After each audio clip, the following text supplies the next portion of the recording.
Tamra Keepness, 5 years old, with her toothy smile, were well known across Canada in 2004, and the search for the missing girl grew to one of the largest in Regina's history. She was last seen about 10:30 p.m. on July the 5th of that year, and she was going to bed in her home in Regina's core, where she lived with her mother, stepfather, twin sister, and 4 siblings. She was noticed missing the next day around noon. On the evening of July 5th, 2004, Lorena, Dean, and all 6 children were in the living room watching television.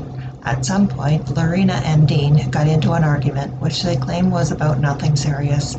At around 8:30 p.m., Dean decided to leave the house to cool down. While out, he ran into Russell Sheepskin, a man who sometimes resided in the family's basement, and the pair decided to grab a few drinks together. Before heading to the St. Regis Hotel, Dean made a stop at the nearby 7-Eleven to buy some milk for his and Lorena's newborn baby, which he later dropped off at the house. Lorena spent the majority of the evening with her children. Between 10:30 p.m. and 11 p.m., she sent them to bed and decided to head to a friend's townhouse located a block over, leaving her eldest 11-year-old Summer in charge. After a while, she and her friend went out to purchase more alcohol, and Lorena stopped by the house to check on things. When she returned to her friend's residence, she called Summer and told her to ring her if she needed anything else. At approximately 12 a.m. on July the 6th, Russell returned to the house, incredibly drunk. He made himself some food and checked on the children. He recalls seeing some of them, including Tamra, sleeping in the living room, meaning they must have come downstairs after Lorena put them to bed. A couple of hours later, Russell went out to the front porch and was smoking a cigarette when he encountered Dean. The pair got into a physical altercation, resulting in Dean punching Russell and stomping on his head.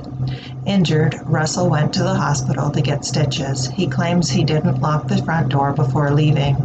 According to Dean, after the fight, he decided to walk to his aunt's house, where he planned to spend the night. However, he ended up getting lost, so he didn't end up arriving until 2 hours later, sometime between 5 a.m. and 5:30 a.m. Police reports claim no one saw him during this time.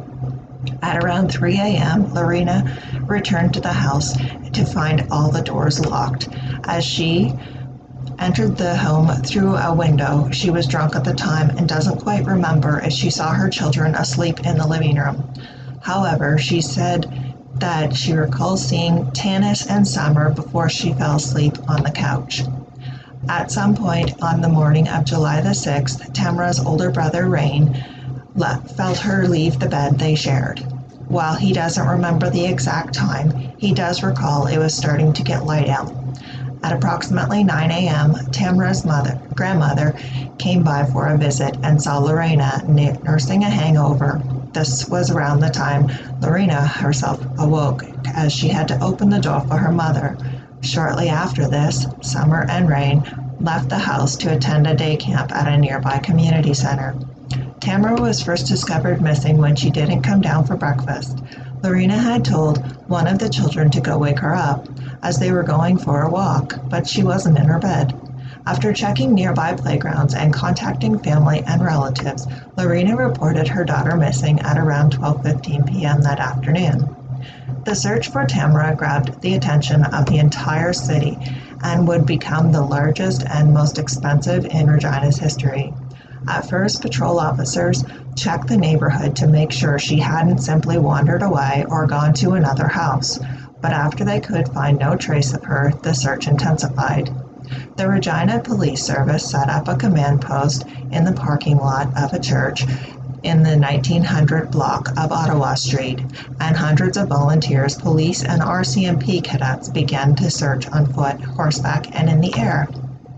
They searched streets, yards, neighborhoods, alleys, manholes, and trash cans looking for her, and even took the search to a local landfill and to areas outside of the city.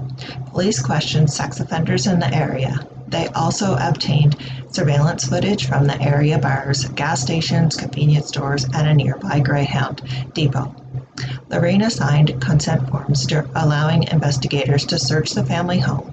She also provided them with her DNA. Besides seeing a window that had been broken during the fight between Russell and Dean, they found no signs of forced entry or a struggle.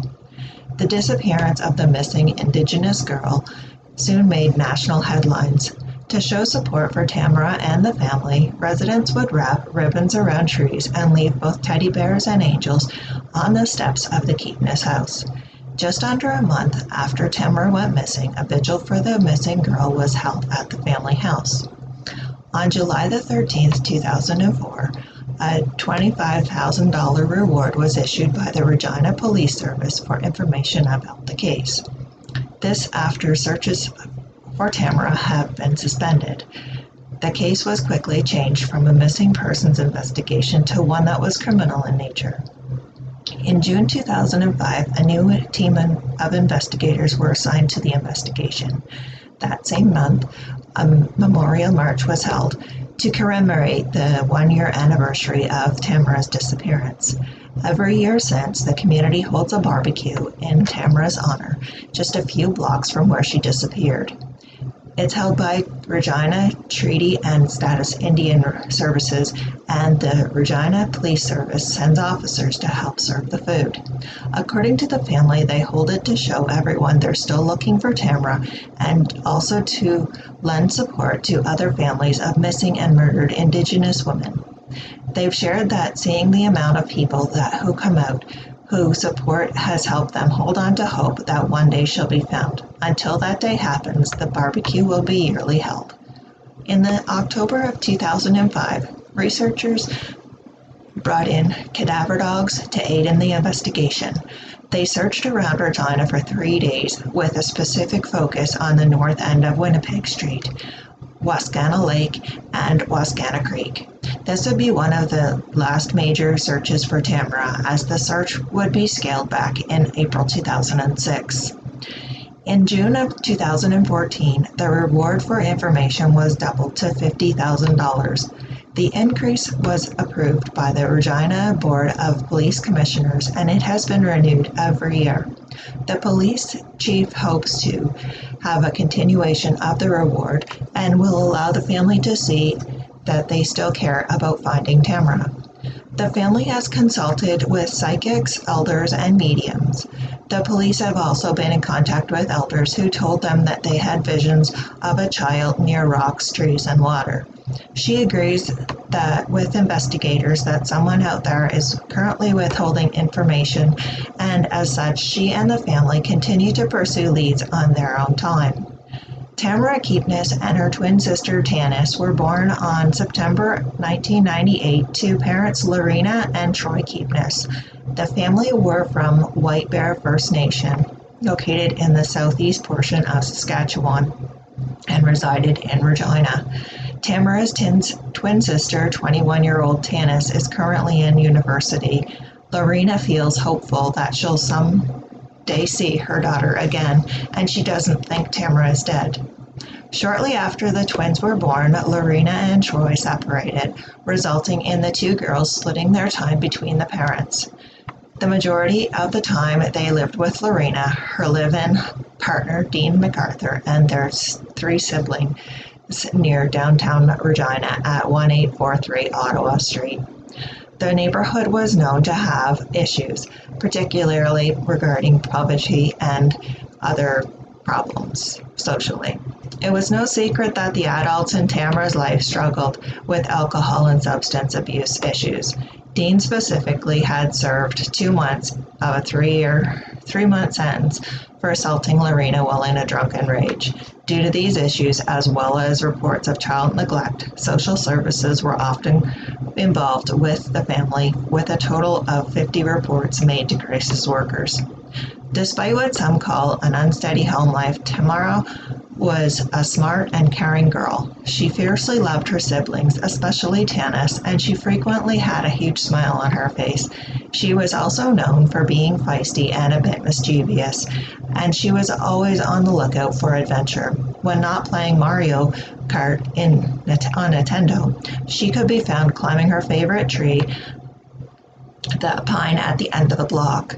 Tamra Keepness went missing from the 1800 block of Ottawa Street in Regina, Saskatchewan on July the 5th, 2004. She was 5 years old, and what she was wearing is last unknown. It is believed she could have been in a halter top that was blue, striped, and had pink accents, light blue jeans, and either rubber boots or pink and white shoes. She may have also been barefoot. At the time of her disappearance, she stood at approximately 3 feet 5 inches tall and weighed between 35 and 40 pounds.